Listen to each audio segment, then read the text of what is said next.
Le PSG s'impose dans une grande difficulté au Stade Océane face au Havre et on va débriefer ce match dans cette vidéo. Salut à tous les gars, c'est Azial. Aujourd'hui on se retrouve pour une nouvelle vidéo.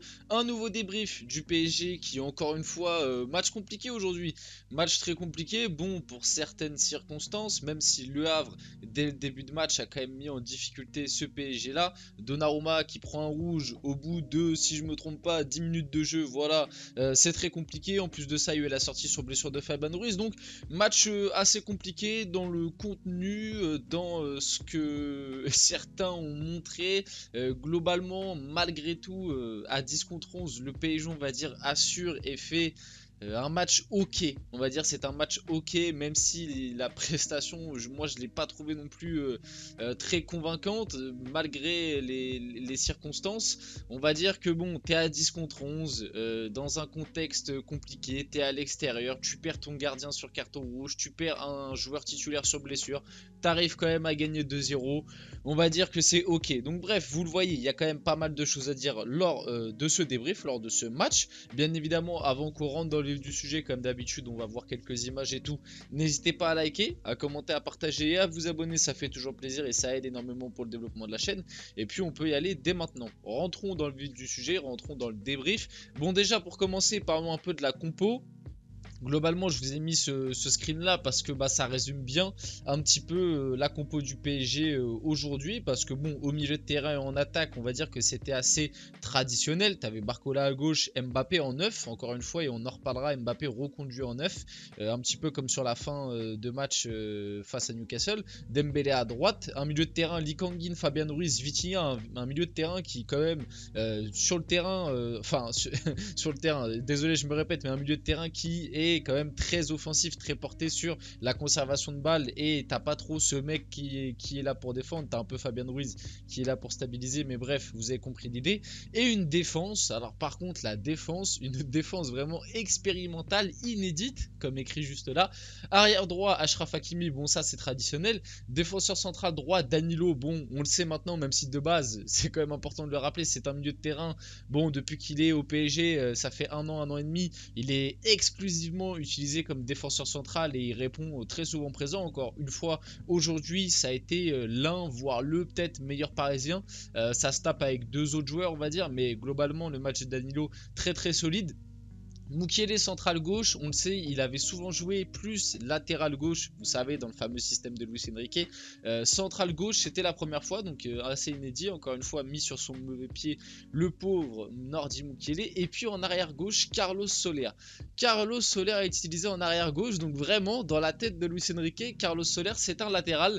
Je sais pas quoi en penser. Dans un sens, on peut se dire c'est positif parce que bon, Luis Enrique, il fait comment expliquer, il s'adapte à son effectif entre guillemets, c'est-à-dire que il voit les joueurs qu'il a et il se dit bon, lui avec ces qualités là il peut jouer là, on le voit, hein. Carlos Soler de base, on le sait, c'est plus un milieu de terrain, un numéro 8, numéro 10. Il peut dépanner à la limite sur un côté, mais plus sur un côté en tant que ailier, quoi, en tant que ailier gauche, ailier droit.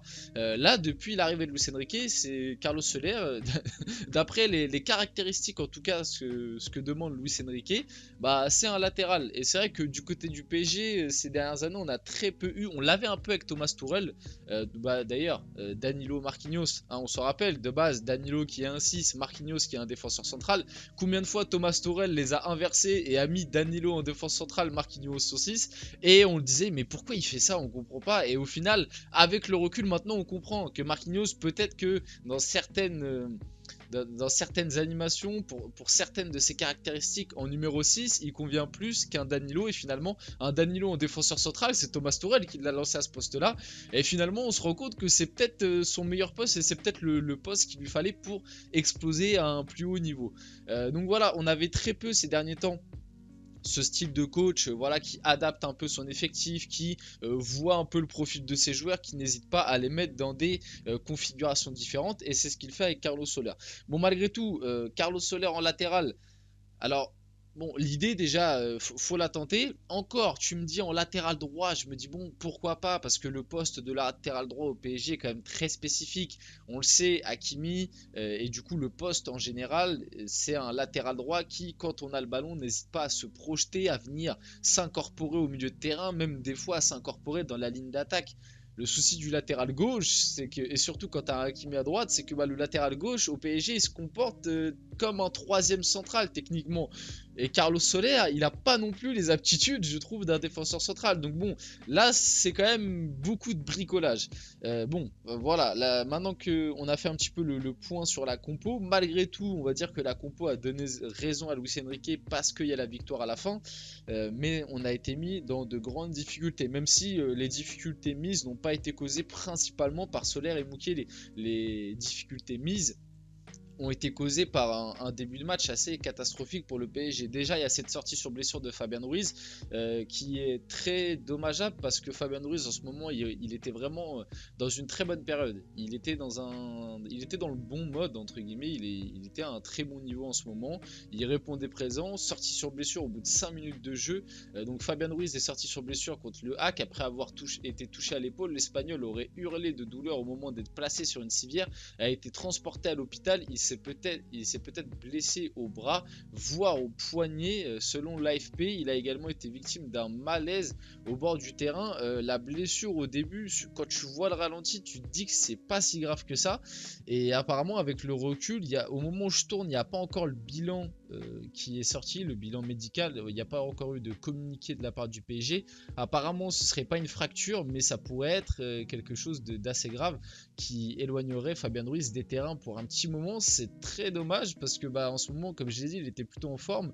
Et le milieu de terrain, on va dire, c'est le secteur où on n'est pas le mieux fourni. Donc encore une fois, perdre un milieu de terrain, bah, ça va pas arranger les affaires du PSG, tout ça. En plus de ça, la blessure sur Fabian Ruiz dès le début de match, on a eu la fameuse grosse gogolerie de Gianluigi Donnarumma. Alors que dire Donnarumma qui nous fait vraiment franchement, je sais même plus quoi penser de Donnarumma. Vous savez que moi j'ai quand même fait partie des gens qui l'ont énormément défendu parce que je trouve quand même que Donnarumma c'est un gardien qui a des qualités.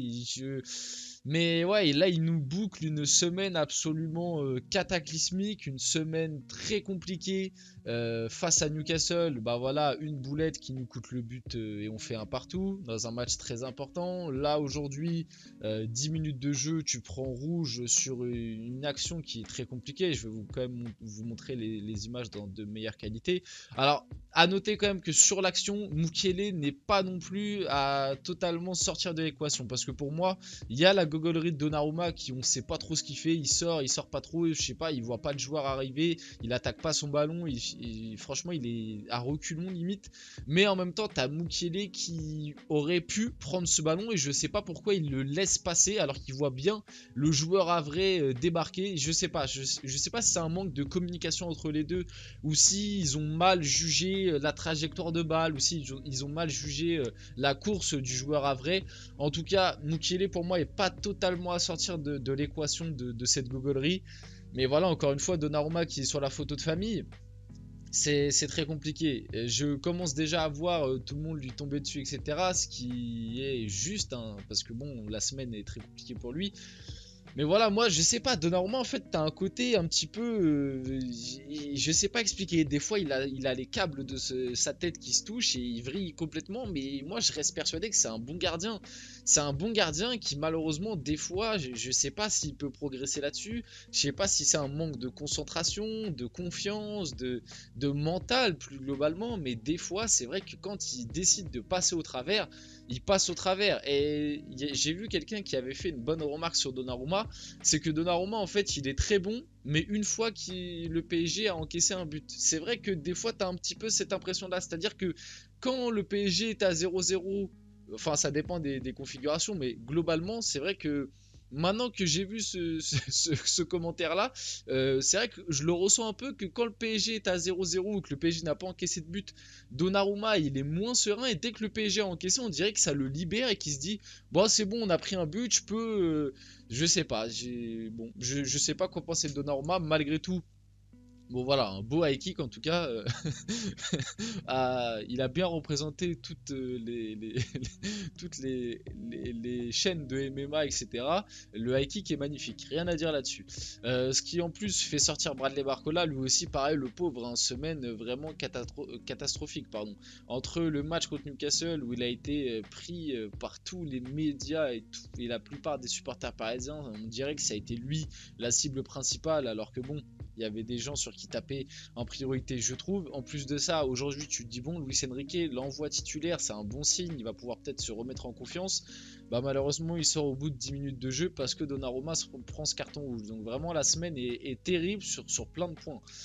Donc bon, malgré tout, dans tout ce marasme, ce mauvais début de match de la part des Parisiens, on a eu un petit peu la petite révélation, la petite lumière de la journée, c'est Arnaud Tenas. Arnaud Tenas, très bon match. Honnêtement, bon, de là à dire tout de suite, parce que je vous vois, les supporters parisiens, c'est l'un de nos défauts, c'est qu'on s'enflamme un peu trop vite. Hein, on s'en rappelle, les autres années, tous les ans, on était là, cette année, c'est la bonne, pour se faire sortir en 8ème de finale de Ligue des Champions. Les gars, calmez-vous. Parce que j'en ai vu déjà certains dire ça y est, c'est bon, Donnarumma c'est fini, on a trouvé notre nouveau gardien, Arnaud Tenas, il a un bon jeu au pied, il est bon sur sa ligne. Alors c'est vrai que là sur ce match là il a été très bon, mais attention, ça reste un gardien jeune, jeune en tout cas en termes d'expérience, parce que je crois qu'il a 22 ans, mais c'était son premier match en tant que professionnel.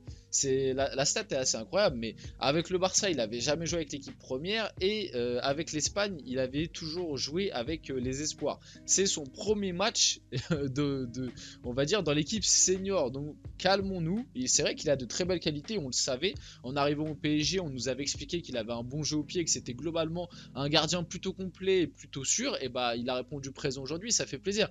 Moi, ce que je prends plus avec ça, c'est de se dire que on a un gardien au-delà de Keylor Navas qui est capable de jouer des matchs de Ligue 1, et c'est important de se dire bon, au cas où si Donnarumma à un moment il a une petite gêne, un petit pépin physique ou comme là du coup une suspension, on a un gardien plutôt fiable, on va dire au moins à l'échelle de la Ligue 1, qui peut le remplacer, plutôt que de dire directement oui ça y est on a notre nouveau numéro 1, ça y est Donnarumma il va pouvoir aller sur le banc. On verra, de toute façon il aura sa chance, il a été bon aujourd'hui, parce que Donnarumma avec ce carton rouge du coup sera suspendu, même du coup 2 matchs, normalement maintenant quand tu prends un carton rouge direct t'es suspendu 2 matchs, donc on le reverra parce que Keylor Navas étant blessé, c'est le seul gardien qui est à la disposition du PSG, enfin à part si on prend un jeune, mais vous avez compris. Donc voilà, on le reverra dans des matchs de Ligue 1, au moins 2, et puis on verra ce que ça donne. Mais c'est vrai qu'aujourd'hui, il a été très très bon, félicitations à lui. En plus, il y a eu une belle image, en fin de match, il a été offrir son maillot au COP parisien. C'est le genre de geste qui fait plaisir et qui aide à se faire aimer, accepter des supporters. Très belle image, belle prestation, rien à redire, on a kiffé. Notre meilleur numéro 9 est Kylian Mbappé, parce que oui, je devais en parler. Donc Mbappé, buteur à la 23e minute de jeu sur une passe d'Ousmane Dembélé, l'enchaînement était magnifique. Et c'est terrible, je vais développer vite fait, même si la vidéo est déjà très très longue, mais Mbappé, c'est terrible de se dire que depuis le début de la saison, en un match et demi, Mbappé a montré plus que nos numéros 9 au club. Il a montré plus de capacité, je sais pas expliquer. Voilà, aujourd'hui, Mbappé, je voulais vraiment souligner son match parce que je l'ai énormément critiqué lors de mon débrief PSG Newcastle, à juste titre pour moi, parce que je trouve qu'il y avait des choses critiquables. Mais aujourd'hui, le match d'Mbappé a été très bon dans l'attitude, a été très bon dans ce qu'on lui a demandé de faire, dans ce rôle de numéro 9 plusieurs fois, dans les déviations. Finalement, en fait, c'est ce qu'on demande un peu à Kolo Muani, Gonzalo Ramos, venir sur les premières relances, casser les premiers pressings, faire les petites déviations qu'il faut, faire les courses de la profondeur, garder les ballons pour faire remonter le bloc. Et ben Mbappé l'a fait à la perfection. En plus de ça, il est buteur, le but qu'il met est magnifique. Voilà, rien de plus à dire là-dessus. Sur le débat Mbappé numéro 9, est-ce que c'est son meilleur poste et tout, limite faudra en faire une vidéo parce qu'il y a énormément de choses à dire, que j'ai pas le temps de le faire dans ce débrief, mais saluer le match d'Mbappé aujourd'hui. Mbappé a été très solide. Mbappé est désormais marqué contre toutes les équipes de Ligue 1 qu'il a rencontrées, sauf, petite note, sauf contre le PSG, quand il les avait joués avec Monaco, il n'avait pas marqué, sinon il a été buteur contre toutes les équipes de Ligue 1. Même s'il ne marque pas assez, Ousmane Dembélé offre de sacrées caviar à ses coéquipiers cette saison. Il en est à 6 passes décisives, meilleur passeur du PSG et co-meilleur passeur de Ligue 1, encore passeur comme je l'ai dit, sur le but de Kylian Mbappé. Vitinha encore buteur avec le PSG, le Portugais monte vraiment en puissance cette saison, 4 buts, une passe décisive. Voilà, encore une fois, il a fait taire les critiques, hein, parce que j'ai vu, et ça j'ai pas compris. La semaine dernière, j'ai vu que Vitinha a été pris en partie par la fanbase parisienne sur les réseaux, comme quoi il devait sortir du 11 parce qu'il était trop yaourt nature et tout. J'ai vu ça, moi je comprends pas, hein. Vitinha depuis le début de la saison, pareil, limite ça mériterait d'un débat et une vidéo un petit peu plus longue, plus claire, mais moi je trouve que Vitinha depuis le début de la saison, c'est l'un des meilleurs milieux de terrain, à part Zaïre Emery, moi, en termes de régularité, je pense que c'est lui notre meilleur milieu de terrain, plus qu'un Ugarte qui a très bien démarré, et en ce moment c'est un peu plus compliqué. Mais bref, faudrait en parler un peu plus longuement, mais le match de patron de Danilo en défense centrale, je l'ai dit un petit peu plus tôt, Danilo a vraiment été très bon sur ce match là, et c'est à noter en défense centrale quand dans certaines configurations Danilo est encore présent. Les Parisiens ont dédicacé leur victoire à Fabien Ruiz, sorti sur civière dès la 7ème minute de jeu, et ça fait de 7 victoires de suite en Ligue 1 pour le PSG, premier qui prend 4 points d'avance sur Nice. On finit la vidéo là-dessus, j'espère que la vidéo vous a plu, si c'est le cas n'hésitez pas à la liker, à commenter, à partager et à vous abonner les gars. C'était Azial, on se retrouve très rapidement pour une prochaine vidéo.